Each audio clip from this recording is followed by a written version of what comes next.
가슴이 떨려와 자꾸 미안 네 앞에만 서면 난 너만 보면 이게 아닌데 내 맘은 그게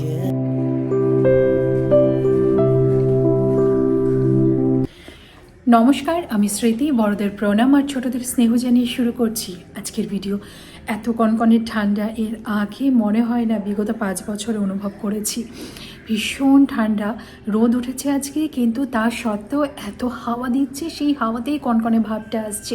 আজকের ব্লগটি একদম সকাল থেকে তোমাদের সাথে শেয়ার করছি। সকাল বলতে এখন বাজে 8:30, আর শীতকাল মানে অন্যান্য যাবতীয় খাবার দাবারের সাথে যে খাবারটা সব থেকে বেশি মাথায় আসে বা মনে টানে তা হলো খিচুড়ি। শীতের এই ঠান্ডায় গরম গরম ধোয়া ওঠা খিচুড়ি, আহা, এর যে স্বাদ, সেটা এই যে আমি মুখে বলছি তার সাথে কিন্তু কোনো মতেই মেলানো সম্ভব নয়। এই স্বাদ শুধু অনুভব করা যায় রসনাতে। আচ্ছা, খিচুড়ির মধ্যে সাধারণত আমরা গোবিন্দভোগ চাল দিয়ে মুগ দিয়ে যে খিচুড়ি হয়, কোনোটা একদম পাতলা, কোনোটা ভোগের খিচুড়ি, আবার কোনোটা ওই ঝরঝরে একদম পোলাওয়ের মতো। তো আজকে আমি সেগুলোর কোনোটাই করছি না। আমি আজকে করব কলাইয়ের ডালের খিচুড়ি। সেটা অস্বাভাবিক সুন্দর হয় যদি রান্নাটা এরকমভাবে করা হয়। তো কিভাবে রান্নাটা করছি সেটা অবশ্যই তোমাদের সাথে শেয়ার করব। এই ঠান্ডাতে তোমরাও একদিন বাড়িতে বানিয়ে অবশ্যই ট্রাই করে দেখতে পারো। আর আমি অপেক্ষায় থাকবো তোমাদের কমেন্টের যে কেমন লেগেছে তোমাদের সেই রেসিপি। আচ্ছা চলো, দেরি না করে এখন ঘরের বিছানাটা পরিষ্কার করে গুছিয়ে নিই, আর তারপর সোজা রান্না বান্নায় চলে যাব এবং তোমাদের সঙ্গে নিয়ে যাব। চলো।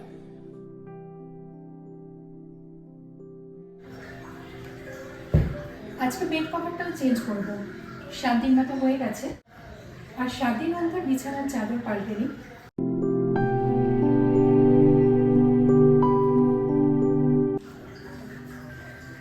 যেহেতু 7 দিন হয়ে গেছে, তাই ভাবলাম বিছানার চাদরটা আজকে একদমই চেঞ্জ করব।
দুটো ঘরের বিছানার চাদর আজকে চেঞ্জ করেছি, দুটোই আজকেই কেচে নিব।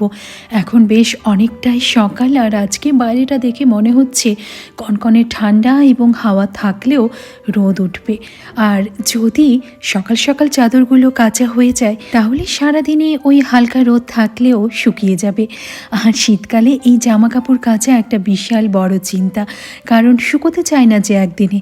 তখন সেই ভেজা জামা কাপড় ছাদ থেকে এনে আবার বারান্দায় কোথাও মেলতে হয়। পরের দিন আবার রোদ উঠলে সেই ছাদে টেনে নিয়ে যাওয়া, মানে জামা কাপড় নিয়ে শীত এবং বর্ষা এই দুকালেই একটু দৌড়াদৌড়ি করতে হয় আর কি।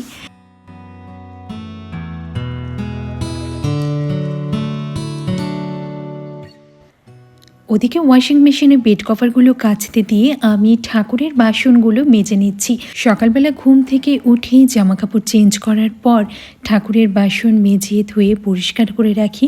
ফুল তোলার থাকলে ফুল তুলে রাখি, তাহলে স্নান করার পর পুজো করতে খুব সুবিধা হয়। কারণ সেই সময় বাসন মাজা কিংবা ফুল তোলা এই ঝামেলাগুলো থাকে না, ফলে স্নান করে উঠে শান্তি মনে শুধু পুজোটা করা যায়।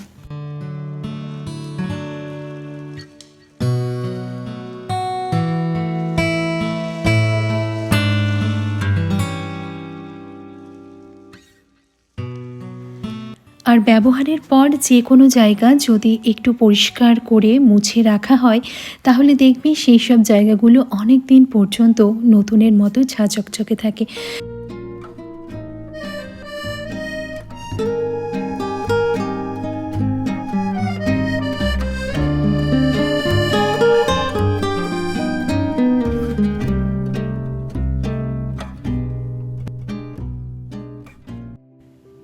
ওদিকে সব কাজবাজ সেরে এবার চলে এসেছি রান্নাঘরে।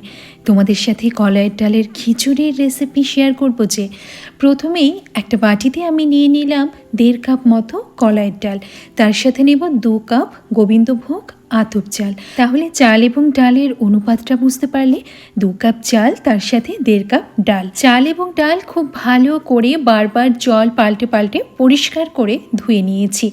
এবার ডাল চলে যাবে প্রেশার কুকারে। কিছু কিছু রান্না আমরা মেয়েরা শ্বশুর বাড়িতে এসে কিন্তু শিখি, ঠিক তেমনই কলাইয়ের ডালের এই খিচুড়ির রেসিপি আমি আমার মামুনির কাছ থেকে, মানে আমি আমার শাশুড়ি মায়ের কাছ থেকে শিখেছি। তো সে আরেকটু অন্যরকমভাবে করে, মানে একটু পাতলা হয়। আমি খুব বেশি পাতলা আজকে করছি না, তবে একদম ঝরঝরে হবে না, যেটা ভোগের খিচুড়ি হয় না একটু মাখো মাখো টাইপের, ঠিক সেরকমই রান্না করছি। আচ্ছা, পরিমাণ মতো জল দিয়েছি, তার মধ্যে নুন এবং হলুদ গুঁড়ো দিয়ে এবার প্রেশারে ঢাকনা বন্ধ করে ডালটা সেদ্ধ হওয়ার জন্য গ্যাসে বসিয়ে দেবো।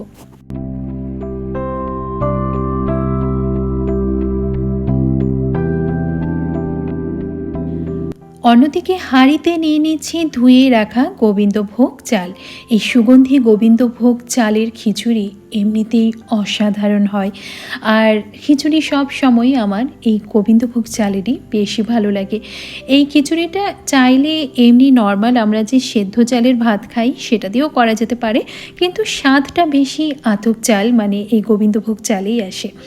আচ্ছা, ওদিকে ডাল চাল সেদ্ধ হচ্ছে, আর অন্যদিকে এই খিচুড়িতে পড়বে প্রচুর পরিমাণে সবজি। তোমার ঘরে যা যা সবজি রয়েছে ওই বেগুন মূলো বাদে সবই প্রায় দিয়ে দিতে পারো। আমরা সাধারণত মুগ ডালের খিচুড়ি খেয়েই বেশি অভ্যস্ত, সেটাই আমাদের কাছে পরিচিত। এরকম কলাইয়ের ডালের খিচুড়িও যে হতে পারে এবং সেটাও যে অসাধারণ স্বাদ তৈরি করতে পারে তা আজকের রেসিপি দেখলে তোমরা অবশ্যই বুঝতে পারবে। ওদিকে ওভেনে একটা সসপ্যানে নুন দিয়ে জল গরম হতে বসালাম, আর এখানে সবজির মধ্যে আমি নিয়েছি পালং শাক, টমেটো, শিম, ফুলকপি, আলু, মটরশুঁটি। মশলা কী কী লাগছে সেটা একটু পরেই তোমাদেরকে দেখাচ্ছি। শীতকাল মানে হরেক রকমের সবজি, আর এই সময় খিচুড়ি খেতেও ভীষণ ভালো লাগে। ফুলকপি এবং অন্যান্য সবজিগুলো আমি বেশ বড় বড় করে কেটেছি, কারণ খিচুড়িতে সবজি খুব তাড়াতাড়ি নরম হয়ে যায়। ছোট ছোট করে যদি দেওয়া হয় তাহলে খিচুড়ির মধ্যে পরে সেগুলো আর খুঁজে পাওয়া যাবে না। আর এদিকে ফুটে ওঠার পর, মানে জলটা একদম টকবক করে ফুটে ওঠার পর আমি এর মধ্যে ফুলকপিগুলো একটু ভাপিয়ে নেব। কি করা যাবে বলো, এখনকার যা ফুলকপির অবস্থা সার এবং পোকাতে ভরা, তাই একটু গরম জলে ভাপিয়ে নিতেই হয়। তা যাই কিছু রান্না করি না কেন ফুলকপিকে অন্তত ভাপিয়ে নিতেই হয়। যাই হোক, কড়াইতে সর্ষের তেল গরম করে তার মধ্যে দিয়ে দিচ্ছি বড় বড় টুকরো করে রাখা আলুগুলো আমি খোসার সমেত কেটেছি, তোমাদের যেরকম ইচ্ছে কাটতে পারো।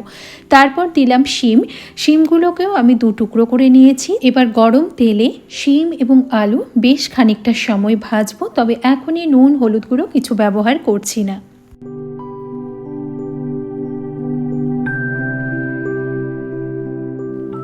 ওদিকে ফুলকপিও ভাপানো হয়েছে, জলটা ফেলে দেব এবং ছাঁকনির সাহায্যে জলটা ফেলে ফুলকপিটা এই আলু শিমের মধ্যে দিয়ে ভালো করে একসাথে ভাজা ভাজা করে নেব, যতক্ষণ না এই সবজিগুলোর মানে ফুলকপি শিম এদের যে একটা কাঁচা গন্ধ সেটা চলে যাচ্ছে। এবার খিচুড়ির জন্য মশলাটা তৈরি করে নিই। আমি যে টমেটো কেটে রেখেছিলাম, 2টো বেশ বড় সাইজের টমেটো কেটেছি, সেখান থেকে একটা আমি পেস্টে ব্যবহার করছি আর একটা রেখে দিলাম। ওই সবজিগুলো ভাজা হচ্ছে তার মধ্যেই দেব। এবার মশলাতে টমেটোর পরে পড়লো কাঁচা লঙ্কা, আদা, তার সাথে গোটা জিরে, গোটা ধনে, অল্প জল দিয়ে এই সব কিছুর একটা মসৃণ পেস্ট বানিয়ে নিচ্ছি। আর কিছুক্ষণ পর ঢাকাটা খুলে আলু ফুলকপি এবং শিম একটু নাড়াচাড়া করে নিচ্ছি। দেখো এখনও আমি কিন্তু এখানে নুন বা হলুদ গুঁড়ো ব্যবহার করিনি। ভালো করে একটু নাড়াচাড়া করার পর দিয়ে দিচ্ছি মটরশুঁটি। শীতকালীন যে সবজিগুলো আছে তার মধ্যে এই মটরশুঁটিও কিন্তু অন্যতম। শীতকাল মানে মটরশুঁটি, তাই না? ফুলকপি, বাঁধাকপি কিংবা এরকম খিচুড়িতে মটরশুঁটি ছাড়া ভাবাই যায় না। তাছাড়া আলুর দামও বা বাদ যায় কেন? আচ্ছা, তারপর যে পালং শাকটা কেটে রেখেছিলাম এবং তার সাথে কেটে রাখা টমেটো সব কিছু দিয়ে এবার দিয়ে দিচ্ছি পরিমাণ মতো নুন, হলুদ গুঁড়ো, তার সাথে সামান্য একটু কাশ্মীরি লঙ্কার গুঁড়ো দিয়েছি, খুব সামান্য, যাতে খিচুড়ির রঙটা খুব সুন্দর আসে। এবার সব কিছুর সাথে খুব ভালো করে একবার নাড়াচাড়া করে মিশিয়ে নিচ্ছি। আমি প্রথমেই নুনটা ব্যবহার করিনি, কারণ নুন দিলে না সবজিটা ভালো মতো ভাজা হতো না, জল বেরিয়ে আসতো। ওদিকে সবজিটা ঢেকে রাখলাম আর এখানে একটা ছোট্ট কড়াই বসিয়ে দিলাম। কড়াইতে তেলটা কালকে রাতে বেগুন ভেজেছিলাম, সেই তেলটাই রয়েছে। সেই তেলের মধ্যেই আজকে খিচুড়ির মশলাটা ভালো করে কষিয়ে নেব। ওদিকে ঢেকে ঢেকে ভাজার ফলে আলু, ফুলকপি, শিম যা যা সবজি সেদ্ধ হওয়ার মতো ছিল সেগুলো সব সেদ্ধ হয়ে গেছে। এবার সেদ্ধ করে রাখা কলাইয়ের ডাল এই সবজির কড়াইতে দিয়ে দিলাম। আচ্ছা, কলাইয়ের ডাল সেদ্ধ করার সময় কিন্তু আমি নুন এবং হলুদ গুঁড়ো দিয়ে সেদ্ধ করেছি। সেদ্ধ ডাল সবজির উপর দেওয়ার পর খানিকটা গরম জল দিয়ে এবার সবজির সাথে ডাল ভালো করে মিশিয়ে নিয়ে কিছুক্ষণের জন্য রান্নাটা হতে দেব।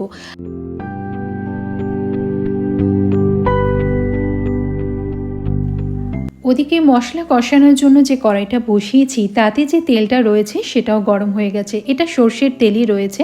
প্রথমে তেলের মধ্যে দিলাম তেজপাতা, শুকনো লঙ্কা এবং কাঁচা লঙ্কা, আর এখানে রয়েছে দারুচিনি, ছোটো এলাচ, লবঙ্গ এবং পাঁচফোড়ন। এই কলাইয়ের ডালের খিচুড়িতে অবশ্যই পাঁচফোড়নই ব্যবহার করবে। আমার দারুচিনির পরিমাণটা একটু কম হয়ে গেছে, কারণ বাড়ন্ত তোমরা আরেকটু পরিমাণে অ্যাড করবে।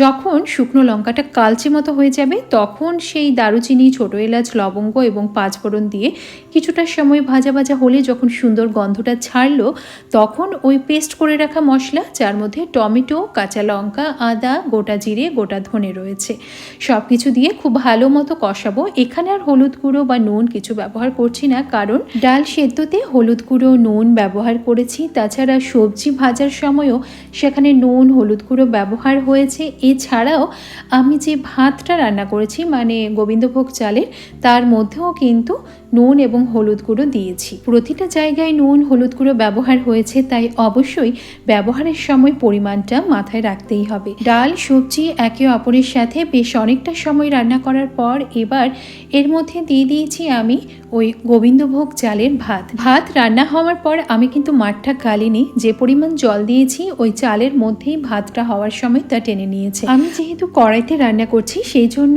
ভাতটা এর মধ্যে ঢেলে দিয়েছি। তোমরা এটা না করে হাঁড়িতে যেভাবে খিচুড়ি করে, মানে ভাতটা হাঁড়ির মধ্যেই হচ্ছে, তারপর যেভাবে সবজি ডাল কড়াইতে কষালাম সেইভাবে সেই সবজি ডালটা হাঁড়ির মধ্যে ঢেলে দিতে পারো।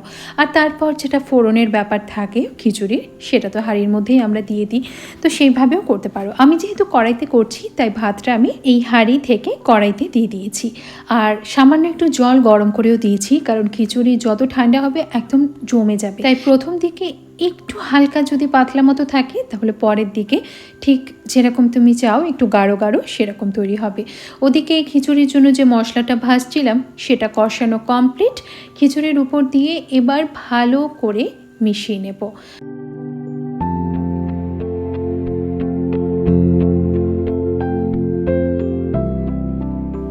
সব শেষে দিব গুরুত্বপূর্ণ উপকরণ ঘি। 2 চামচ ভরে ভরে ঘি দিয়েছি এবং ঘি দেওয়ার পর আর খুব বেশি নাড়াচাড়া করব না, তাহলে ঘিয়ের যে খুব সুন্দর গন্ধটা সেটা চলে যাবে। ঢাকা দিয়ে গ্যাসের ফ্লেম বন্ধ করে দেব। ঘিটা এখন যেহেতু শীতকাল এর মধ্যে মেল্ট হবে। দেখতে ঠিক যতটা লোভনীয় লাগছে, খেতে তার থেকেও অস্বাভাবিক সুন্দর হয়েছে। একদিন বাড়িতে বানিও এবং আমাকে অবশ্যই জানিও তোমাদের কেমন লেগেছে। কড়াইটা খোলাতে যে ধোঁয়াটা উঠছে না, তাতেই যেন খিদেটা দ্বিগুণ থেকে 3 গুণ হয়ে যায়। পরিবেশনের আগে একবার ভালো করে মিশিয়ে নিতে হবে, কারণ উপরে যেহেতু ঘিটা ছিল সেটা যাতে পুরো খিচুড়ির মধ্যে মিশে যায় সেই ব্যবস্থাটা তো করতে হবে। আজকে এই খিচুড়ির সাথে খাওয়ার জন্য আরেকটা লোভনীয় জিনিস রয়েছে, তা হলো মাটন। মাটনের সাথে এই খিচুড়ি খেতে দুর্দান্ত লাগে। এছাড়াও ডিম কষা কিংবা পেঁয়াজ রসুন আদা বেটে গাঢ় গাঢ় করে মাছের কারি কিংবা পেঁয়াজ রসুন আদা টমেটো দিয়ে আমিষ ছোট আলুর দম, অবশ্যই মটরশুঁটি দিয়ে এর সাথে অসাধারণ লাগবে। আর যেহেতু খিচুড়ি, পাঁপড় ভাজা তো মাস্ট। লাঞ্চটা সারি, তোমরা ছেড়ে যাওয়ার আগে লাইক সাবস্ক্রাইব করতে ভুলো না।